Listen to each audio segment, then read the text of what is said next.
كمال الوجود بذكر الإله وتصفو الحياة بنور هداه جمال الوجود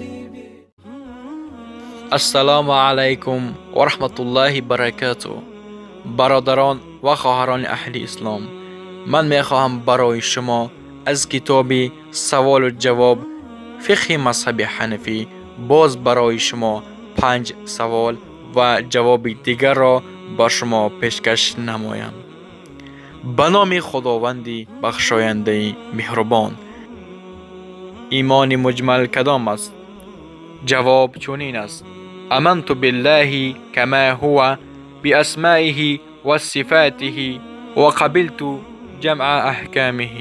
ترجمه: به ذات یگانه خداوند ایمان آوردم، چنانه که به نامها و صفتهای خویش موسوم است و تمام احکام و دستور او را پذیرفتم. سوال هفتم: ایمان مفصل کدام است؟ جواب: آمنت بالله و ملائکته و کتبه و رسله و الیوم الآخر و القدر خیره و شره من الله تعالی و البعث بعد الموت. ترجمه: به خدا و فرشتگان و کتاب‌های آسمانی و پیامبران و روز قیامت ایمان آوردم، به آنچه در تقدیر از خوبی‌ها و بدی‌ها نوشته شده است و به زندگی پس از مرگ نیز ایمان آورده‌ام.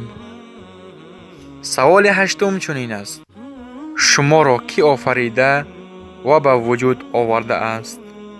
جواب: ما را و پدران و اجدادان ما را، زمین و آسمان و تمام مخلوقات را خداوند متعال آفریده است.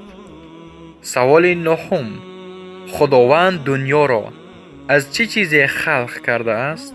جواب: با قدرت و دستور خویش آفریده است. سوال دهم چنین است: کسانی را که خدا را قبول ندارند چی میگویند؟ جواب: آنها را کافر میگویند. برادران و خواهران اهل اسلام، و شما خداحافظی میکنم. در امان الله باشید.